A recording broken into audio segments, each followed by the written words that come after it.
I certainly believe 30 years ago, the churches certainly they weren't up and ready to deal with, and probably some still are not ready to deal with the issues of race justice and race injustice. Um, so for me, looking at the progression in terms of the mindsets of where individuals in our pews are and churches are, we have come a long way, and it certainly lies on the back of Race Justice Sunday, because again, the work of CCRJ, the very early work within CCRJ, enable us to be able to focus still on a day, Racial Justice Sunday, where churches are introduced to the whole rationale, meaning of what it means to deal with injustice, and injustice not just within the pews, because we've got injustice on the street, but certainly within the pews, within the churches, very evident. Yes, when you're told, yes, I remember my mother saying many years ago, yes, I was told not to return because of the colour of my skin. So obviously moving on in regards to 30 years of dealing with injustices, yes, I certainly believe we've still got a lot to learn.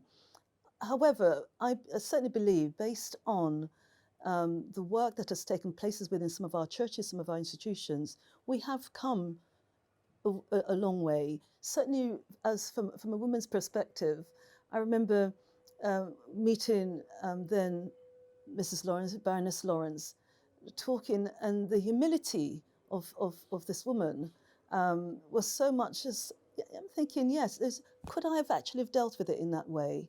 And probably not. So for me, the tenacity, her tenacity, the longevity in terms of dealing with the issue is important, and recognizing that it showed churches, and certainly women in churches, don't give up. Yogi made a very, thank you, Yogi, for sharing, because I think the fact that Mrs. Lawrence, Baroness Lawrence, held the fort for women who have endured injustice, the killings that had taken place prior to Stephen, quite often I'm thinking, where are the mothers? What happened then? Why did we not see the same outcome for some of those early killings of our young people? So for me, 30 years on, there has been a change. There's one where certainly through the Race Relations Act and the amendments made it so that everybody is made accountable. Equally, churches were made accountable. So the question is, has there been much? I think there has been, but we can only but carry on and develop the work around dealing with injustice. Had there not been any racism in our society, we wouldn't still be talking about Racial Justice Sunday and any other work around dealing with racism. So for me, racism is still here. It's probably it's going to be with us for a long time. But 30 years on, we have seen the change. Police had to be accountable, institutions had to be accountable, education had to be accountable for what and how they deal with Black young people, how they deal with racism. Unfortunately, we still see, even to today, how schools and education institutions, hospitals, doctors, you name it, are not dealing correctly with folks who believe that they're being treated unjustly. I'd answer the question very differently now to I would have answered it 4 years ago.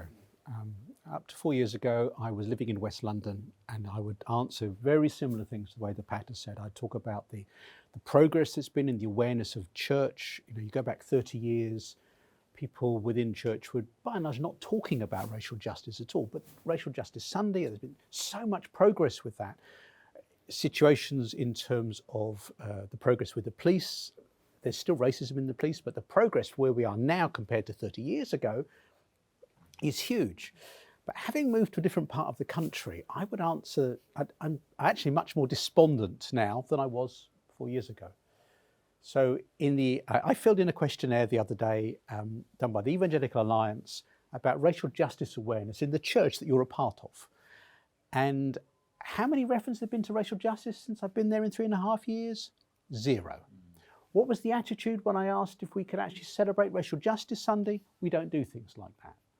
There is just in Sussex, where I now live, in the churches I've been involved with there is just zero interest. They still don't see it as an issue.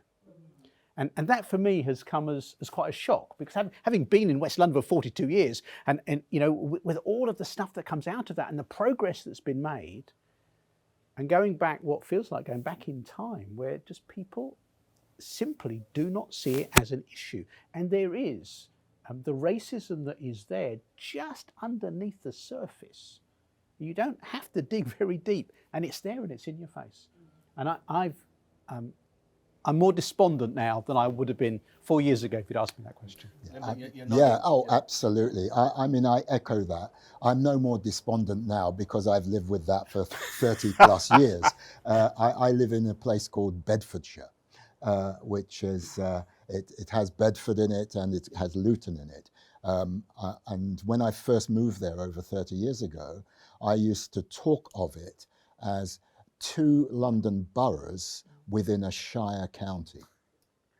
And my perspective, really for the last, 40 plus years, 50 years, is that London is a different country.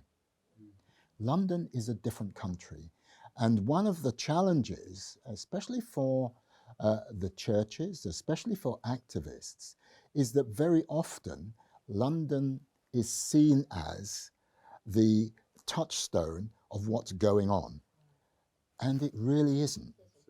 It really isn't, because what's going on, especially around this agenda in other parts of the country, is very, very different. My response to this question, that's one response. The other response is in the context of, my own church, the Salvation Army, which, prides itself on its social action and engagement. I was fortunate in the fact that, we are an international church, and when you are a member, you are a member. So when I first came to the UK, many, many, many years ago, 1955, why be shy? We arrived, my parents and I, at the local Salvation Army, and we were members. There was no sense of not belonging. We had the same stuff, they had the same uniform, we sang the same songs, we did the same things. Yes, there were issues and so on and so forth, as one can imagine. We were the only black family there. We were probably the first black family, or one of the first black families in that part of the country. However, we belonged to that organization, and that's been part of our problem as an organization, because actually there was little or no proper recognition that the life experience, not just in the streets and in the wider world, but actually also in the movement, was very different from our white counterparts. And I recall going back to nearly 30 years ago, and probably in the wake of Stephen Lawrence murder and the issues around that, created something in the Salvation Army called SAVED, which got me into all sorts of hot water. That was an acronym for Salvationists Valuing Ethnic Diversity. And you can imagine it's a bit of a red rag to a bull, because a lot of senior Salvationists were saying, but we are saved. What are you saying? Are you saying we're not saved? I'm saying, well, I don't know whether you're saved or not. That's your personal business. However, do you value ethnic diversity, and how does that show up in what you're doing? And so that was a long time ago.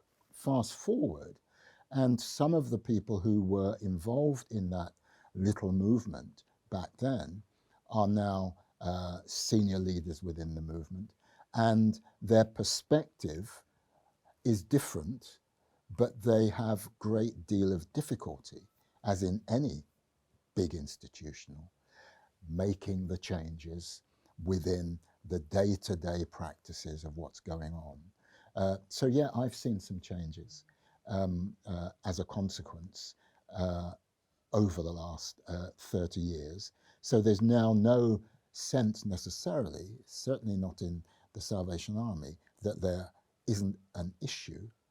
But once you move out of the metropolis, and London in particular, then it's, as has been said, you know, it's actually can be a very different story, even to the point of, do we need to celebrate Racial Justice Sunday? You know, we don't do that around here. And that's a big, big issue still. Having lived in London now for 24, going on 25 years since I returned from the States, I think I believe from both experience and understanding that we run the risk of believing that London is this example of, you know, a just society because it is so vastly multicultural. But in actual fact, my experience, and I say this from my work at Race on the Agenda, and very particularly from my work in the Church of England, in which, you know, some of what you've talked about today happens right here in London, where people say, well, what, you know, why would we don't really need to celebrate racial justice? We're London. And that's highly problematic, because there's this idea that because we're London, that actually we're on this. We've got this covered and there are no problems. When I have to say, when I went to work at the Church of England, in the national office, right here in central London, and that was 2013, right at the beginning of 2013. I was quite shocked to find that in a city where 40% of the population are global majority peoples, that less than 3% of the employees there were of global majority heritage. And I heard the same excuses I'd heard for 10, 20, 30, 40 years. Well, you know, they just don't apply. And, you know, beginning with they, that othering. So the they, if you're saying they, that means it's not about us, because you're seeing people as different from and therefore not equal to. So, you know, I'm definitely with both David and Linda on this, in that I'm very, very concerned, actually, that while progress has been made, as you have said, Pat, and I absolutely agree with that, that I think that there's too much of the patting on the back of institutions around this idea that progress has been made, and so therefore, and the therefore is the ... In other words, therefore, we've done what needs to be done. That box has been ticked. And I just say this. I'm sure all of us have heard about the Child Q case, in which a young black girl was strip searched in a London school, while the teachers remained outside of the room, and she was left alone with the police officers to be strip searched. And it was a hugely harrowing experience, and that's putting it mildly. We then learn that actually over 100 children have been strip searched in schools in London alone, and that the unsurprisingly disproportionate amount of them are black or brown children who are not believed when they say, I haven't got any drugs on me, or I haven't got any weapons on my person. And in actual fact, bearing in mind that the church, as in the Church of England, is a massive provider of education in this country. When the question was asked about what has the church got to say, or what has the church done about this, the church was remarkably silent. So I do ask how far we have come. Yes, progress has been made, but there is a but. Indeed, and following on from that, the evidence for what has changed and what's not changed weighs heavily on the side of what has not changed, what has not been significantly even addressed in these 30 years. One or two things we have seen that have changed is that the police, for example, decides that there will be some kind of liaison between the police service and families who are suffering the indignity of racist violence and abuse. And yet, you know, in the same police service, we have discovered now that there could be people planted, for example, within the family campaign of Dr. Lawrence and his wife, Baroness Lawrence, to spy on them, to find out what they're doing, what they're thinking, all in order to continue to control the evidence, the environment, the respect, and the lack of fundamental dignity has not changed within police service. Listening to the current police commissioner, he raises the hopes, but how far will that go? If there isn't a different approach to policing, not just in this London, but right across the country. And part of the reality for me is the second thing. We have seen how the churches minimally were involved in the Lawrence campaign. There were individuals engaged with the Lawrence campaign. We were there. The fact of the matter is, not until George Floyd's death 2 years ago, nearly 3 years ago now, have we seen white people, generally speaking, out on the streets saying, this cannot happen in my name. Now, I was encouraged enormously by that, because it suggested to me that over the 30 years since Stephen's murder, that the burden of proof of racism has shifted a little from black families having to justify it. And my sense is that if we can continue on that train with more white people in local communities, you're right, not just London, but right across the country. I've lived in Bedford like you and had some real struggles with the Methodist Church in Bedford. And the reality is that what has changed for them is that, well, this is not an issue for us. We don't have anything to do with this. This issue has been dealt with. So I want to suggest that the need for public education, for continuing to stand up to find the opportunities to bring about change. And it is interesting that the Archbishop of Canterbury is willing to say, nearly 3 years ago, that we as the Church of England are still institutionally racist. Now, if that is said 3 years ago, well, in the next 3 years, where are we going to be? And I suspect the black churches, and I will finish on this point for the moment, the black churches in Britain, of which now several of us represent a cohort, I want to see that the black churches can not just raise the voices, but demand that change, but find the ways and means of engaging with a public issue that is not fixed. Some black Christians will say, oh, this is not for us. We leave it to God. Well, where are God's hands and his mind? I spent my whole life in the Catholic community in the United States and here.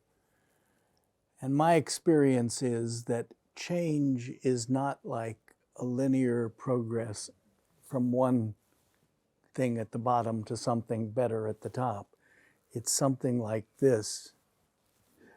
And And you can have situations where, for instance, the Catholic Association for Racial Justice, a black-led Catholic grassroots organization, is created and does good things.